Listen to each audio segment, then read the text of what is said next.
Biarlah setiap pujian dan penyembahan kami boleh menyukakan hati Tuhan. Dan tidak ada nama lain yang kami puji dan kami sembah. Hanya Tuhan Yesus Kristus. Yang sakit beroleh kesembuhan, yang terikat beroleh kelepasan, yang merindukan jawaban beroleh jawaban. Terima kasih buat pemeliharaan Tuhan. Amin. Terima kasih buat penyertaan Tuhan. Terima kasih buat perlindungan Tuhan. Pakailah akan hamba-hambamu lebih hari lebih indah. Dan bawa kami semua lebih mengenal Engkau. Di dalam nama Tuhan Yesus. Puji Tuhan. Amin. Silakan Bapak Ibu duduk kembali. Salam sejahtera. Selamat hari Minggu Bapak Ibu yang dikasihi oleh Tuhan. Bagaimana kabarnya? Semua baik-baik? Di luar tempat ini banyak orang yang tidak baik. Tapi percayalah Bapak Ibu, pagi hari ini kita akan belajar. Tuhan tetap memelihara kita dari segala yang jahat. Ya, seringkali pemikiran kita, pemeliharaan Tuhan selalu berhubungan dengan kebutuhan-kebutuhan hidup. Pemeliharaan Tuhan selalu identik dengan yang ada dalam pikiran kita. Segala yang kita mau, segala yang kita rindukan, Tuhan akan tolong. Dan pemeliharaan Tuhan berhubungan dengan bimbingan, penyertaan. Tapi pagi ini kita belajar Tuhan juga memelihara kita, meluputkan kita, melepaskan kita dari segala yang jahat. Dan bagian dari segala yang jahat, satu di antaranya adalah yang hari-hari ini sedang marak. Mari kita akan membuka 2 Yohanes pasal 1 ayat 7 sampai ayat yang ke-9. 2 Yohanes pasal 1 Bapak Ibu, surat Yohanes yang kedua ya. Jadi 2 Yohanes pasal 1 ayat 7 sampai ayat yang ke-9. Kita simak firman Tuhan. Sekali lagi 2 Yohanes 1 ayat 7 sampai 9. Sebab banyak penyesat telah muncul dan pergi ke seluruh dunia, yang tidak mengaku bahwa Yesus Kristus telah datang sebagai manusia. Itu adalah si penyesat dan anti Kristus. Waspadalah supaya kamu jangan kehilangan apa yang telah kami kerjakan itu, tetapi supaya kamu mendapat upahmu sepenuhnya. Setiap orang yang tidak tinggal di dalam ajaran Kristus, tetapi yang melangkah keluar dari situ, tidak memiliki Allah. Barang siapa tinggal di dalam ajaran itu, ia memiliki Bapa maupun anak. Tuhan memelihara Bapak Ibu dan saya. Dan kita patut bersyukur dari segala yang jahat, termasuk dari penyesatan. Karena hari-hari ini istilah yang kita dengar, seringkali orang berkata dunia ini sekarang adalah dunia yang tanpa batas. Apa artinya dunia ini adalah dunia yang tanpa batas? Ini adalah istilah untuk proses globalisasi karena kemajuan ilmu pengetahuan dan teknologi. Sehingga dengan itu kita ini bisa mendapatkan dengan cepat, dengan ekspres segala informasi yang terkini kapan saja dan di mana saja. Makanya dipakai istilah dunia ini tanpa batas. Bapak Ibu mau tanya apa saja, ingin tahu apa saja, tinggal dengan alat yang namanya HP, kita bisa melanglang buana. Kita bisa cari tahu, kita bisa dapat informasi yang baik, yang tidak baik, yang jahat maupun yang benar. Saya bisa ada di Indonesia, saya bisa berkomunikasi dengan orang yang ada di Kanada, di Amerika, di Singapura, di Australia, bahkan berjam-jam.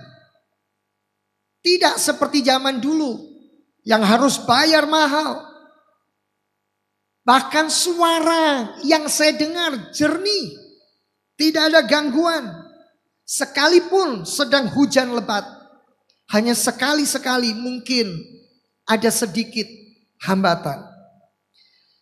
Lembaga Alkitab Indonesia mengeluhkan penjualan mereka di dalam menjual Alkitab. Lembaga Alkitab Indonesia bukan jual pisang goreng, Bapak Ibu. Coba lihat kanan kiri.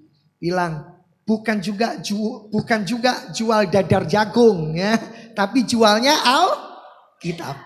Lalu mereka mengeluh, hari-hari ini turun sangat drastis. Kenapa? Orang daripada bawa buku yang sebegini tebalnya, Bapak Ibu, ya, hanya handphone yang kecil itu bisa memuat 10 atau lebih Alkitab ini dalam berbagai macam versi hanya di dalam gadget yang kecil. Coba bayangkan, ini luar biasa. Daripada bawa 10 buku, 10 kitab ya. Bahasa Inggris, bahasa Indonesia, mungkin bahasa yang lain, versi-versi tertentu. Semua bisa didapatkan lewat aplikasi di dalam sebuah handphone. Ringkas, praktis. Lembaga Alkitab Indonesia mengeluh, bagaimana ini caranya? Akhirnya dengan hikmat Tuhan memunculkan Alkitab bahasa Indonesia terjemahan baru, tapi edisi kedua. Saya bingung, ini ada edisi kedua. Saya coba buka, saya bandingkan. Saya lihat di sebuah toko buku, ya, saya coba buka, saya bandingkan. Wah, saya rasa ya saya tetap lebih cenderung, lebih senang yang edisi saya bawa ini. Karena apa? Ada pengkalimatan-pengkalimatan yang menurut saya lebih tepat. Mungkin karena saya sudah terbiasa dengan Alkitab yang saya bawa, ya. Padahal banyak kan Bapak Ibu versi jenis Alkitab itu. Ada yang bahasa Indonesia sehari-hari, ada yang firman Allah yang hidup, ada yang bahasa disederhanakan, macam-macam.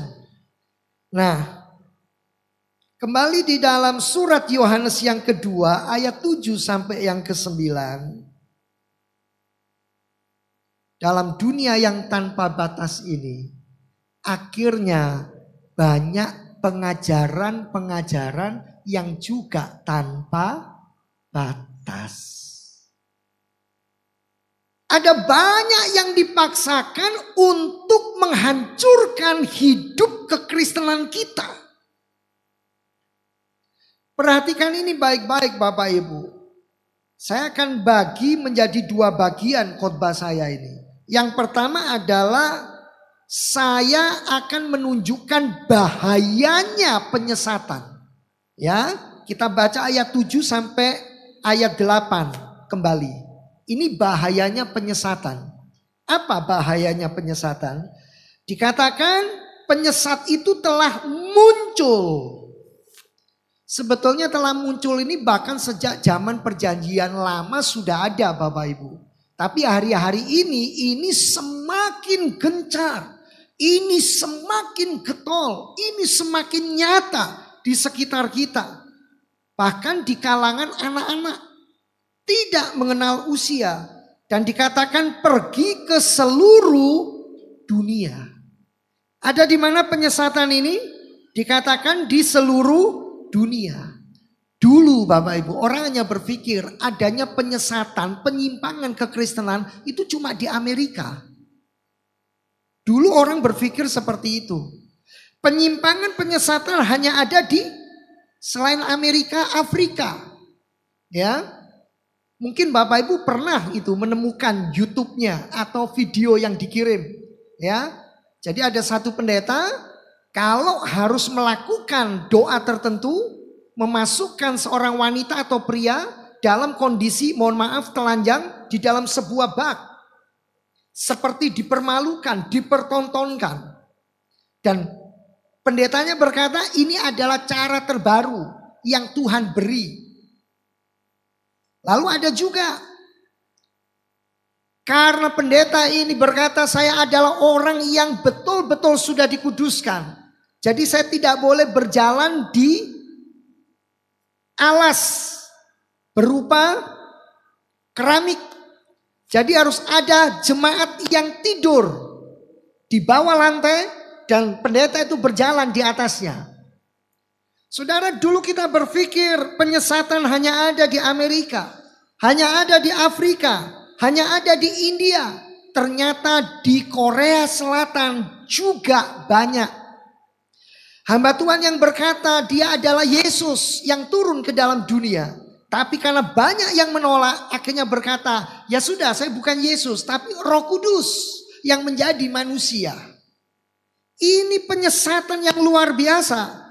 Dan ternyata Bapak Ibu, hari-hari ini bukan hanya di Amerika, bukan hanya di Afrika, bukan hanya di India, bukan hanya di Korea Selatan, tetapi di Indonesia.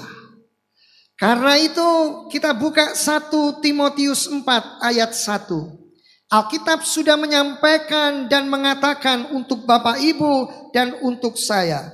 Silakan 1 Timotius 4 ayat 1. Tetapi Roh Kudus dengan tegas mengatakan bahwa di waktu-waktu kemudian termasuk hari ini ada orang yang akan murtad lalu mengikuti roh-roh penyesat dan ajaran setan-setan. Dulu kita kenal gereja setan, kita tahu itu pasti sesat. Kita tahu saksi Yehova pasti sesat. Kita tahu Mormon pasti sesat. Children of God itu pasti sesat. Tapi sekarang muncul dalam bentuk, jenis, versi, kata, istilah yang begitu manis ketika kita dengar. Benarkah penyesatan itu berbahaya? Kita lihat Matius 24 ayat 3 sampai 5. Penyesatan itu sangat bahaya Bapak Ibu. Dan hari-hari ini ada di depan kita. Ada di sekeliling kita. Kalau Bapak Ibu tidak suka membaca Alkitab, hati-hati. Kalau Bapak Ibu tidak mau mendengarkan pengajaran yang sehat, kita akan mudah diombang-ambingkan. Matius 24 ayat 3 sampai 5. Ketika Yesus duduk di atas bukit Zaitun, datanglah murid-muridnya kepadanya untuk bercakap-cakap sendirian dengan Yesus. Kata mereka, katakanlah kepada kami, bila manakah itu akan terjadi? Kapan akhir zaman akan terjadi? Dan apakah tanda kedatanganmu? Menjelang Yesus akan datang yang kedua kali, tanda-tanda apa yang ada? Gejala apa yang bakal nampak? Fenomena apa? Dan tanda kesudahan dunia. Ayat 4. Jawab Yesus kepada mereka, waspadalah. Supaya jangan ada orang yang menyesatkan kamu. Sebab banyak orang akan datang dengan memakai namaku dan berkata, akulah Mesias. Dan mereka akan menyesatkan banyak orang. Ya. Sekarang kita lihat ayat 11. Menyesatkan banyak orang. Ayat 11. Banyak nabi palsu akan muncul dan menyesatkan banyak orang. Kapan Bapak Ibu? Hari ini. Hari-hari ini. Juga nanti hari-hari ke depan. Sekarang ayat 23 sampai 25. Ya, Matius 24 ayat 23 sampai 25. Pada waktu itu jika orang berkata kepada kamu, lihat Mesias ada di sini. atau Mesias ada di sana. Jangan kamu percaya. Sebab Mesias-Mesias palsu dan nabi-nabi palsu akan muncul. Dan mereka akan mengadakan tanda-tanda yang dahsyat dan mujizat-mujizat. Sehingga sekiranya mungkin berarti bisa dan akan terjadi.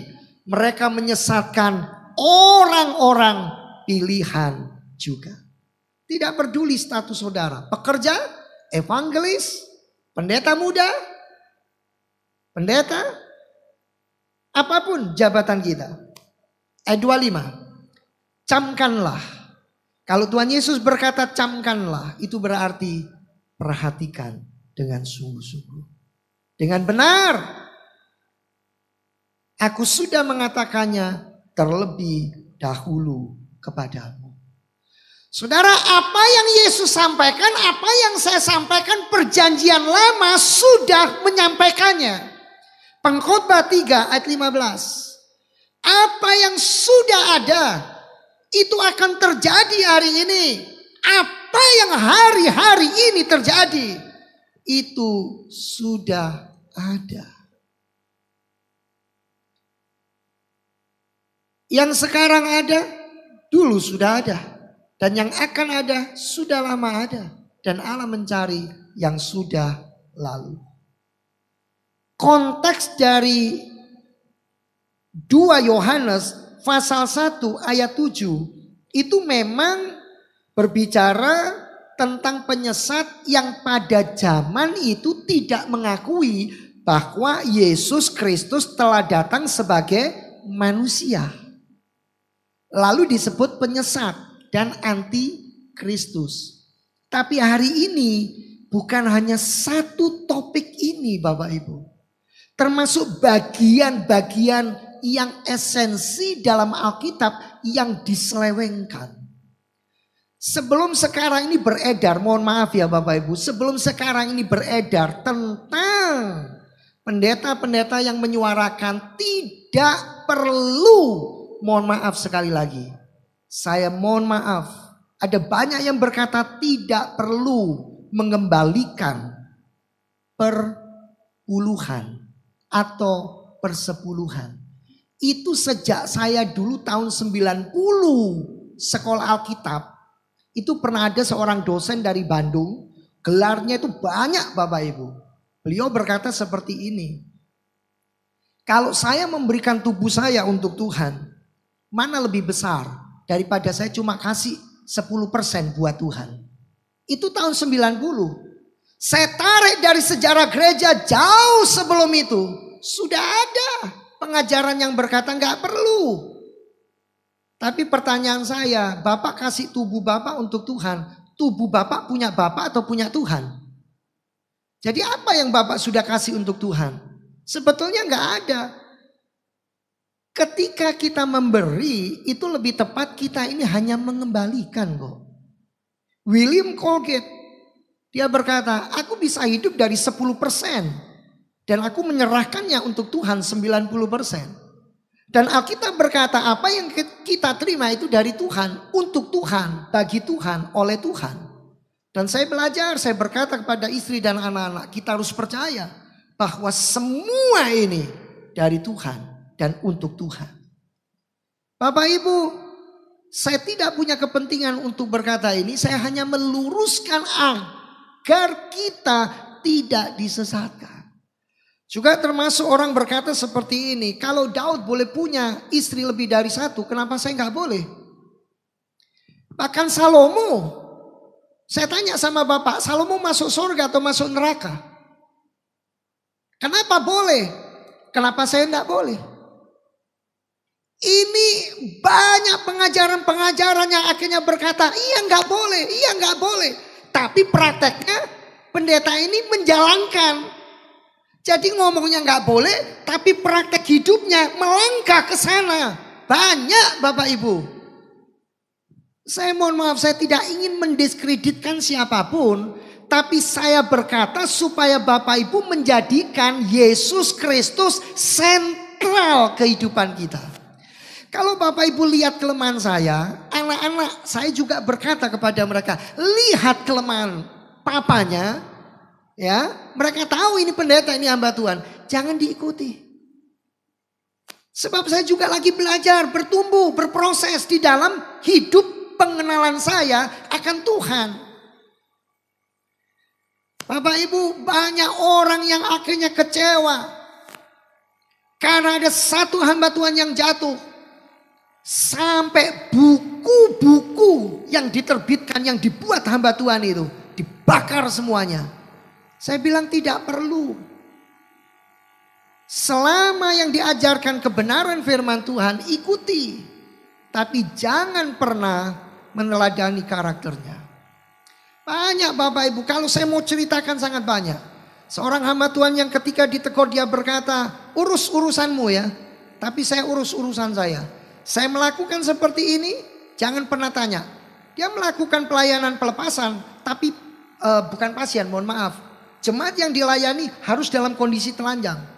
Mohon maaf loh Bapak Ibu, saya tidak menjelekkan siapapun. Ini fakta sejarah.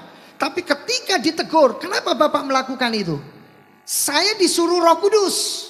Kamu tanya saya, kamu disuruh siapa? Loh, coba Bapak Ibu, Bapak punya Roh Kudus, saya punya Roh Kudus. Kalau Bapak kayak gitu, itu bukan Roh Kudus, itu roh kuda. Harus berani Bapak Ibu, nggak apa-apa. Kalau itu kebenaran kita harus berani menyuarakan. Ya, bukan kita kurang ajar. Apalagi kalau hamba Tuhannya berkata, saya ini diurapi dengan urapan Allah yang maha tinggi. Allah memang maha tinggi, tapi Bapak dan saya tetap kita sama manusia. Ya, jadi saya ini urapannya khusus. Jadi jangan main-main. Anda mengusik hamba Tuhan, Anda akan dikutuk.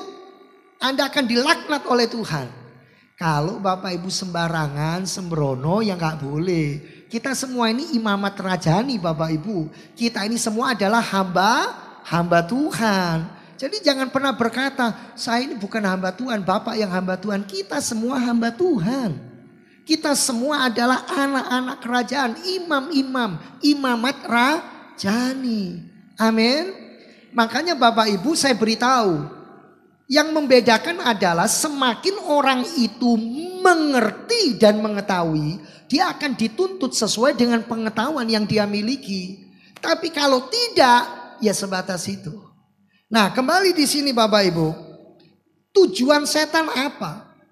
Dengan membawa banyak orang-orang pilihan sampai akhirnya di dalam penyesatan-penyesatan. Ya, orang pilihan dalam tanda kutip ya. Karena tidak lahir baru, tidak hidup baru. Ya, kita lihat tujuannya apa? Kita baca ini ayat 7. Sebab banyak penyesat telah muncul dan pergi ke seluruh dunia yang tidak mengaku bahwa Yesus Kristus telah datang sebagai manusia, itu adalah si penyesat dan antikristus. Waspadalah supaya kamu jangan kehilangan apa yang telah kami kerjakan, tetapi supaya kamu mendapat upahmu sepenuhnya. Tujuan penyesatan adalah menghancurkan hidup saudara supaya tidak lagi tinggal di dalam pengenalan yang benar akan Allah, tapi diombang-ambingkan. Semakin orang itu pinter Bapak Ibu, semakin dia akan bergumul dalam hal belajar tentang Allah. Karena itu saya tidak heran banyak orang yang gelarnya doktor, profesor, malah akhirnya berkata ini cuma buku biasa dan menyangkal Tuhan. Banyak Bapak Ibu. Banyak juga yang karena pandai, mohon maaf, akhirnya lebih pinter dari Yesus. Maksud saya minteri. Jadi kalau Yesus saja menyampaikan di dalam perjanjian baru. Saya pernah ditanya, ada ayatnya enggak Pak di perjanjian baru? Yesus mengajarkan perpuluhan. Loh Anda dokter, Anda profesor, masa enggak tahu? Ya jelas ada lah. Kalau Anda berkata enggak ada, berarti Anda pengen lebih pintar dari Tuhan Yesus.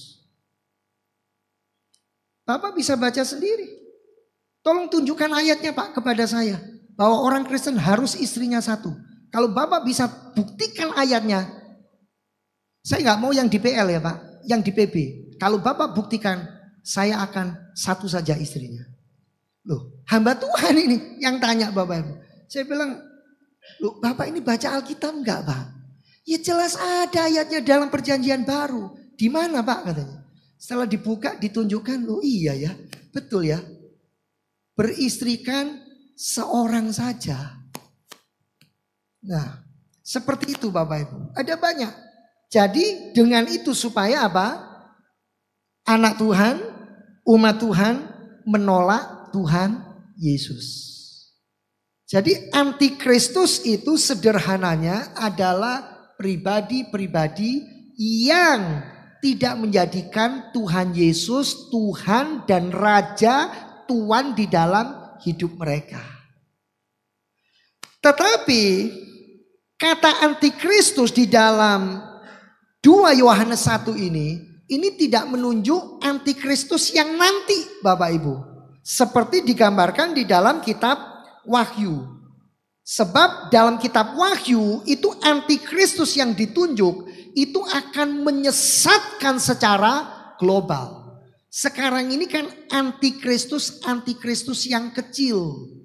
Hanya orang per orang. Nanti antikristus itu berbicara sistem yang besar. Dan itu akan menjangkau secara globalisasi.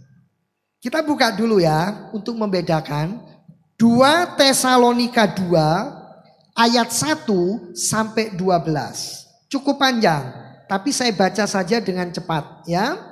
2 Tesalonika 2 ayat 1 sampai 12. Saya baca dengan cepat. Bapak Ibu simak ya.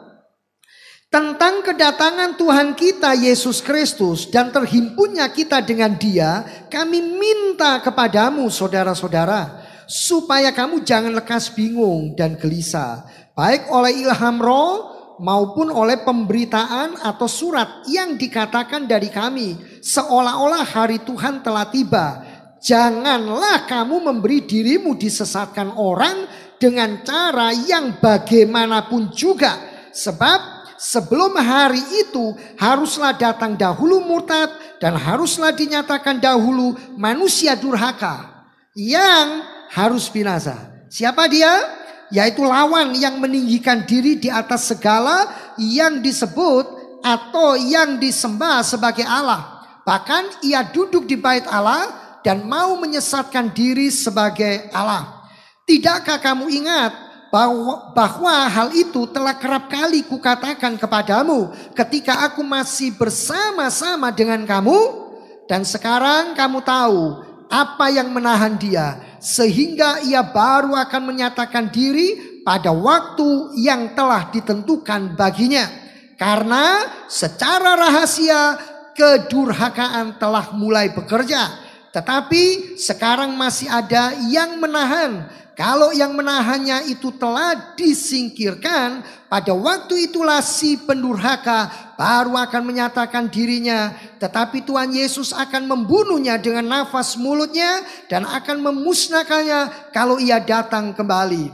Kedatangan si pendurhaka itu adalah pekerjaan iblis dan akan disertai rupa-rupa perbuatan ajaib, tanda-tanda dan mujizat-mujizat palsu dengan rupa-rupa tipu daya jahat terhadap orang-orang yang harus binasa karena mereka tidak menerima dan mengasihi kebenaran yang dapat menyelamatkan mereka. Dan itulah sebabnya Allah mendatangkan kesesatan atas mereka yang menyebabkan mereka percaya akan dusta, supaya dihukum semua orang yang tidak percaya akan kebenaran dan yang suka kejahatan.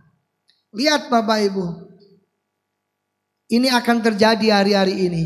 Orang akan semakin keblinger, orang akan semakin percaya dengan penyesatan. Dan antikristus nanti yang disebutkan di dalam 2 Tesalonika 2 ini seperti yang disebutkan dalam Daniel pasal 7. Bapak Ibu baca di rumah Daniel pasal 7. Sudah dinubuatkan. Ya. Dan seperti di dalam Wahyu pasal 13. Di mana semua akan menyembah antikristus. Orang-orang yang betul-betul sudah disesatkan. Karena itu Bapak Ibu yang dikasihi Tuhan, bahayanya penyesatan itu ada di depan kita. hati-hati dengan jari saudara. Ketika saudara buka HP, hati-hati dengan jari saudara. Karena itu, pada waktu ada seseorang yang kirim di WA group tentang seorang hamba Tuhan yang saya tidak sebut namanya, tapi khotbahnya dipotong. Yang memberikan komentar saya kenal, saya tahu pendeta itu. Saya cuma lihat tidak dengarkan, tapi karena dari judulnya dan komentarnya sudah jelas. Itu mendiskreditkan salah satu hamba Tuhan, saya segera delete. Dan saya japri yang bersangkutan untuk berkata, tidak boleh. Kenapa? Karena itu jelas-jelas akan mengotori, meracuni, dan akan mengkontaminasi kehidupan kita. Bapak Ibu, kalau penyesatannya itu jelas-jelas di depan mata kita tahu, ya kita tegur, kita ingatkan. Minimal Bapak Ibu mendoakannya dan menyerahkan kepada Tuhan. Kalau tidak punya akses ke sana. Tapi kalau Bapak Ibu memang Tuhan pakai untuk menyampaikan, sampaikan. Gak perlu disebarkan. Kalau nanti jatuh di tangan orang yang tidak mengerti, mereka akan berkata, loh benar ini. Diterimalah sebagai sebuah kebenaran seperti halnya mereka menerima kebenaran firman Tuhan. Lalu dihidupi. Nah, ini bahaya besar. Dan hari-hari ini Bapak Ibu, berkembang ajaran yang luar biasa. Yesus itu diciptakan atau Yesus itu menciptakan. Pendeta besar berkata Yesus itu diciptakan. Ada yang berkata sejak kapan manusiawi Yesus itu ada pada Yesus? Ini pertanyaan-pertanyaan yang menjebak dan membuat orang berpikir dengan pikirannya yang sempit. Lalu berkata, iya ya, berarti benar itu saksi Yehova. Yesus itu diciptakan, makanya disebut buah sulung daripada semua ciptaan yang lain. Jadi kalau Yesus cuma buah sulung, cuma diciptakan, untuk apa orang Kristen itu menyembah Yesus? Berarti orang Kristen itu, mohon maaf, mereka berkata seperti itu loh. Saya cuma menirukan, goblok. Loh kan jadi gitu Bapak Ibu. Mereka berkatanya. Loh mohon maaf, saya hanya menirukan.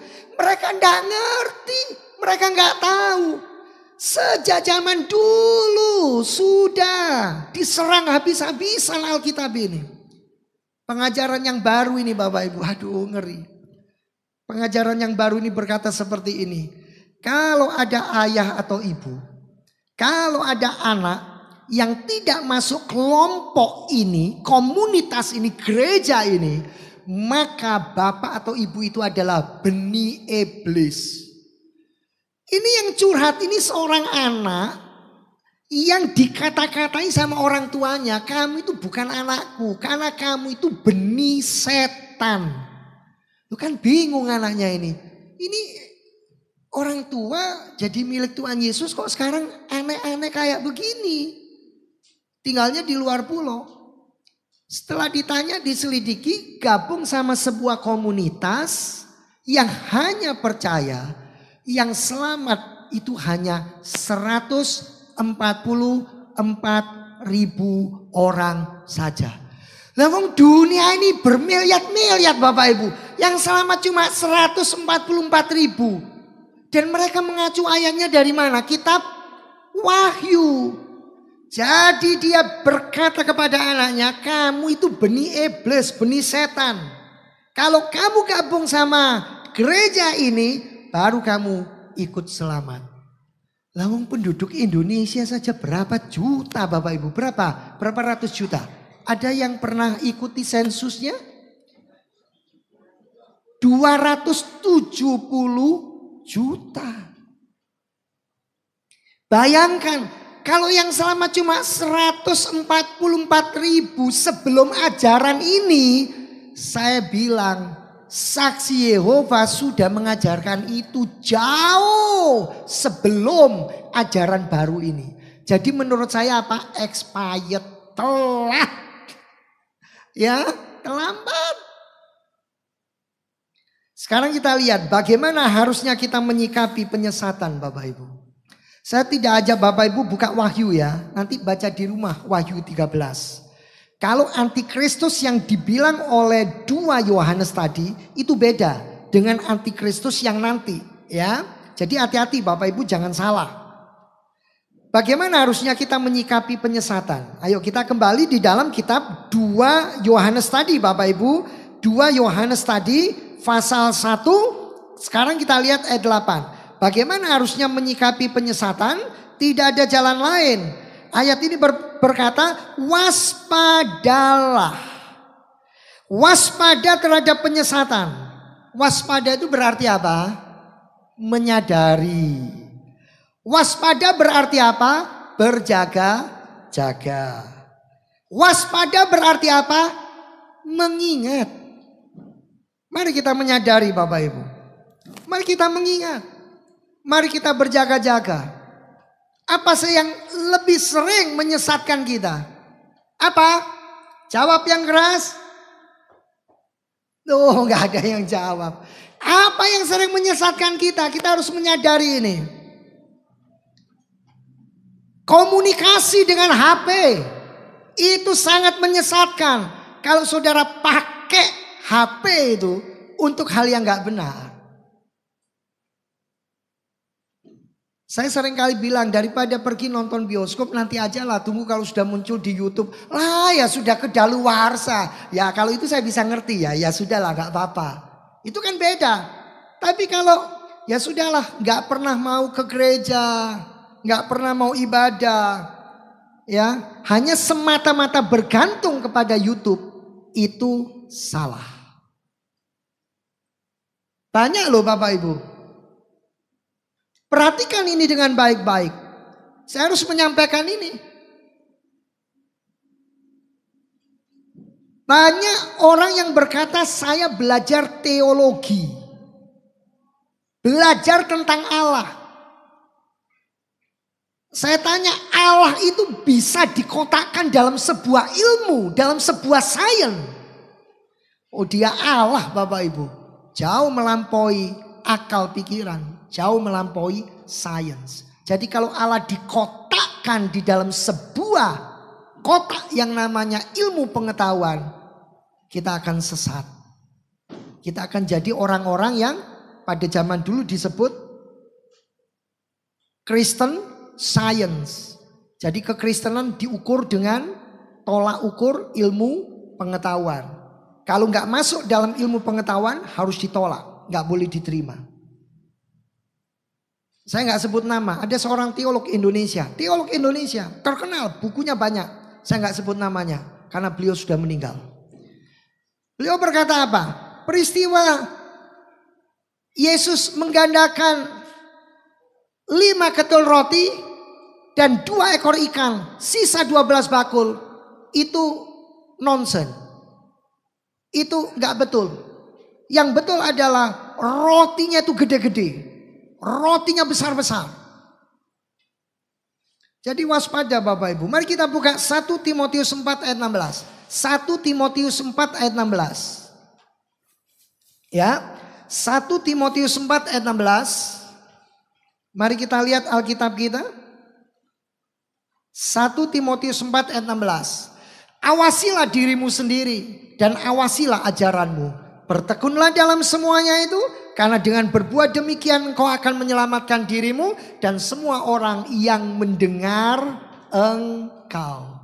Makanya jangan sembarangan membagi. Ya, jangan sembarangan membagi. Kalau saudara tidak tahu bahwa itu akan berguna, bahwa itu akan menjadi berkat. Ya. Amin Bapak Ibu. Nah, beberapa jerat setan itu apa? Tadi saya bilang kan HP. Ya, beberapa jerat setan itu banyak Bapak Ibu. Jerat yang kuno dan jerat yang modern. HP kan jerat modern. Jerat yang kuno itu apa? Dulu ada orang bilang begini, saya kalau nggak minum minuman keras Pak, nggak bisa tidur. Saya kalau nggak minum minuman keras nggak bisa menikmati hidup itu kayak apa. Dan itu di Alkitab banyak. Para raja yang tidak bisa meninggalkan jerat kehidupan, kebiasaan untuk bermabuk-mabukan. Dan ketika mabuk dibunuh. Dan ketika mabuk membunuh. Itu jerat kuno. Masih banyak lagi. Termasuk apa? Perzinahan, perselingkuhan. Ya, kalau zaman sekarang anak-anak itu yang namanya seks sudah bukan lagi sesuatu yang dianggap rahasia, misteri. Ya, bahkan papa mama nggak pernah mengajarkan, belum pernah mengajarkan, itu YouTube sudah mengajarkan. Itu HP sudah mengajarkan. Bahkan sekolah pun mengajarkan dengan hati-hati, ternyata di luar sekolah itu lebih terbuka. Saudara, mengerikan sekali keberadaan sekarang. Jadi kita harus waspada terhadap setiap penyesatan. Menyadari itu, hindari itu, tinggalkan itu. Yang kedua, bagaimana caranya? Ayat yang ke-9. Setiap orang yang tidak tinggal di dalam ajaran Kristus, tetapi yang melangkah keluar dari situ, tidak memiliki Allah. Barang siapa tinggal di dalam ajaran itu, ia memiliki bapa maupun anak. Jadi yang kedua adalah mari berpegang teguh pada ajaran Kristus. Berpegang teguh pada ajaran Kristus berarti apa? Tolok ukurnya Alkitab. Ada enggak di dalam Alkitab? Ada enggak di dalam firman Tuhan? Ya. Tetap belajar mengenal Allah. Makanya dikatakan tinggal dalam ajaran Kristus. Sebab kalau melangkah keluar saudara akan salah. Ya, dikatakan tetap tinggal dalam ajaran Kristus itu berarti saudara tetap belajar mengenal Allah. Ya, tetapi yang melangkah keluar, dengarkan ini Bapak Ibu. Tetapi yang melangkah keluar dari Alkitab, kata Yunani untuk melangkah keluar itu adalah proagon. Itu kata Yunani untuk melangkah keluar. Proagon berarti berjalan terus atau progresif. Jadi berjalan terus atau progresif dalam berpikir secara liberal. Sehingga mengesampingkan ajaran Kristus yang ada dalam Alkitab. Bapak Ibu pernah dengar Tuhan Yesus diisukan homo. Dan itu difilmkan. Ada lagi yang berkata, kalau tidak homo ya memang Tuhan Yesus pernah menikah. Mana mungkin sebagai pria tidak menikah dan tidak punya birahi. Ini penyesatan-penyesatan ini betul-betul sudah keluar dari jalur berpikiran yang sesuai Alkitab. Sehingga mereka ini Bapak Ibu mengesampingkan ajaran Kristus seperti yang ada dalam Alkitab. Jadi begini loh Bapak Ibu harus dibedakan. Ada orang berkata begini, Pak saya ini cuma kritis. Loh kritis itu boleh. Saya baca Alkitab ini kritis Pak. Saya mendengarkan khotbah juga kritis. Yang khotbah siapa? Yang dikhotbahkan apa? Loh enggak apa-apa. Kritis itu boleh. Tapi tujuannya memuliakan Allah atau memuliakan setan. Loh kalau dari kritis tapi akhirnya berkata apa? Allah tidak dipermuliakan. Allah didiskreditkan. Itu dosa. Kalau kritis kita harus tetap dengan rendah hati memuliakan Allah. Bukan merendahkan Allah. Saudara lihat semua yang di YouTube itu. Saya tanya, memuliakan Allah atau merendahkan Allah? Banyak yang merendahkan Allah. Itu kritis yang dosa Bapak Ibu. Kritis itu harus dalam kebenaran. Supaya Allah dimuliakan. Amin. Pak kalau gitu Pak takut saya rasanya hidup. Sudah lebih baik saya pulang ke surga. Jangan dulu. Nasi pecel masih enak. Kerupuk sukacita masih Enak. Bener gak? Kerupuk bahagia, kerupuk sukacita, kerupuk damai sejahtera. Masih hauje. Ya, nyaman. Mana Mbak Ida? Leker. Ya kan? Ya, hauje senjingbing. Saudara, ada banyak orang yang hari-hari ini akhirnya berkata, aduh sudah lebih baik gak punya anak. Zaman tambah gila, tambah edan. Aduh lebih baik saya mati aja sekarang. Gak perlu seperti itu. Zaman mau seperti apa? Kondisi, situasi mau seperti apa? Mari Bapak Ibu kita buka 2 Tesalonika 3 ayat 3. Di awal khotbah saya bilang, Tuhan tidak hanya memelihara atas kebutuhan hidup saudara. Tuhan tidak hanya memelihara masa depan saudara. Tapi Tuhan juga akan memelihara kita dari segala ancaman pekerjaan kuasa setan. 2 Tesalonika 3 ayat 3 berkata, tetapi Tuhan adalah Tuhan yang setia.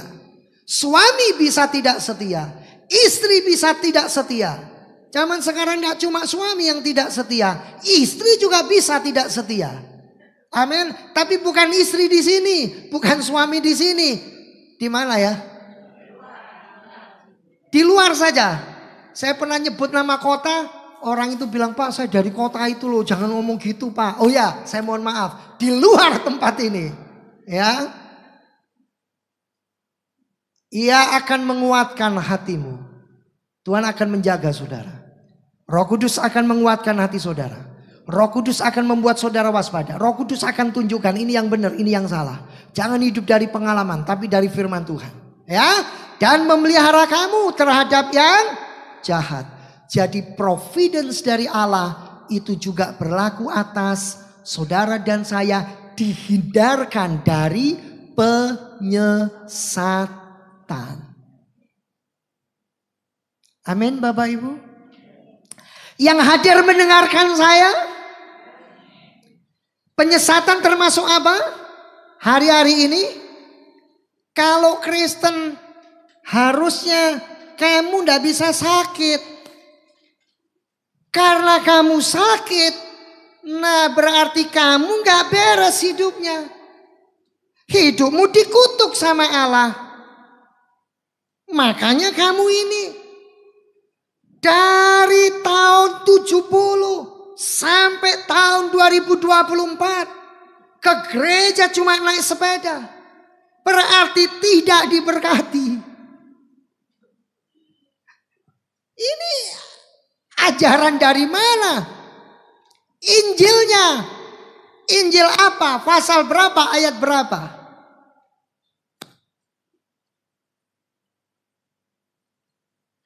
Tidak semudah itu. Kita harus melihat semua secara utuh. Saudara, tadi pujian dari Bu Yeni yang terakhir itu apa? Kiranya Engkau memberkati aku berlimpah-limpah terus. Dan daerahku. Dan kiranya Tangan-Mu menyertai aku dan melindungi aku daripada malapetaka. Terus, sehingga kesakitan tidak menimpa aku. Saya tanya, apa berarti orang Kristen tidak bisa sakit? Nggak pernah sakit? Hah? Siapa di sini yang punya asam urat, angkat tangan. Yang ada kolesterol, angkat tangan. Cenderung punya tekanan darah tinggi, angkat tangan.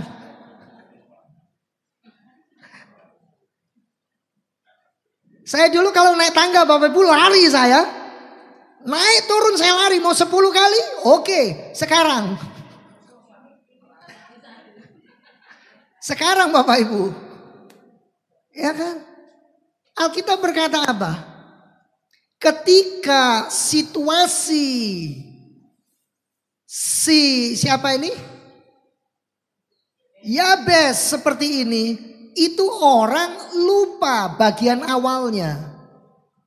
Jadi orang-orang dari yang biasanya mempertahankan betul-betul belajar firman Tuhan dengan kritis, mereka nggak mau lagu ini dinyanyikan di gereja. Tapi orang-orang yang karismatik, yang betul-betul merindukan kelimpahan berkat, itu paling seneng nyanyi ini. Tapi saya coba melihat secara seksama.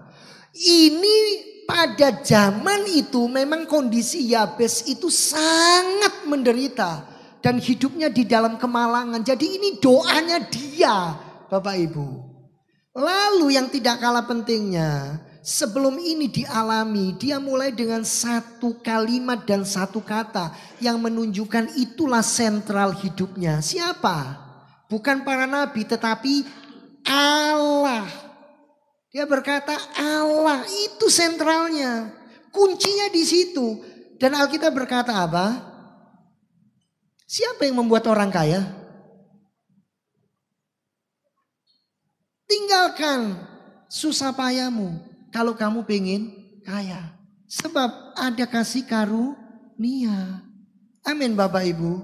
Jadi yang penting itu tetap di dalam pemeliharaan Tuhan. Ukuran secukupnya untuk saya dan Bu Eli gak sama. Ukuran secukupnya untuk saya dan Pak Dani tidak sama. Tapi kasih karunia Tuhan itu nyata dan sempurna buat kita semua. Terimalah ya Tuhan setiap pujian dan penyembahan kami. Kami sungguh mengucap syukur. Kami menyerahkan kehidupan kami. Tuhan yang layak disembah, Tuhan yang layak dipuji, Tuhan yang layak diagungkan ada bersama kami. Terimalah persembahan anak-anak-Mu. Tuhan yang membuka tingkap-tingkap langit. Tuhan yang mencurahkan berkat-Nya. Kami sungguh mengucap syukur dan berterima kasih. Lanjutkan karya-Mu ya Tuhan. Lanjutkan belas kasihan-Mu. Dan Tuhan menyatakan yang terbaik bagi kami semuanya. Kami rindu menjadi berkat bagi kerajaan Tuhan. Bagi pelayanan. Bagi semua yang ada di dalam kegiatan-kegiatan rohani. Kami menyatukan hati berdoa untuk memberkati saudara-saudara kami.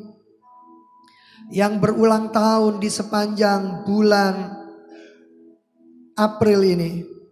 Kami percaya Tuhan memberkati dan membawa semuanya mengasihi Tuhan, hidup takut akan Tuhan dan cinta Tuhan.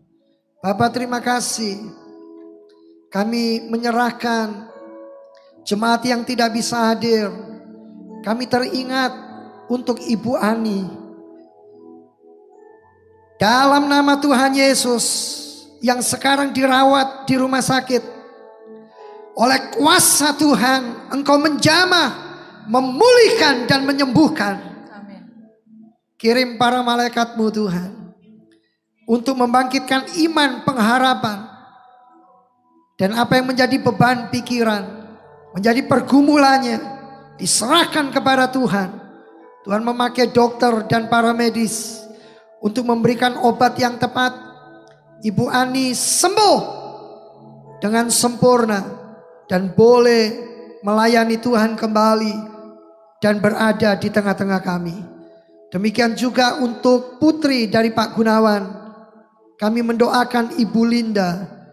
Tuhan yang sekarang sedang dirawat di rumah sakit RKZ. Tuhan menjamah. Upaya medis dan paramedis boleh membuahkan hasil yang maksimal. Kirim para malaikat-Mu untuk membangkitkan iman dan pengharapan Ibu Linda. Dan Ibu Linda boleh tetap memandang Tuhan dan percaya. Ada kuasa yang nyata yang bekerja. Menyembuhkan dan melepaskannya. Di dalam nama Tuhan Yesus. Kami percaya kasih-Mu nyata dan sempurna. Kami juga mendoakan semua partner-partner pelayanan dimanapun beliau berada.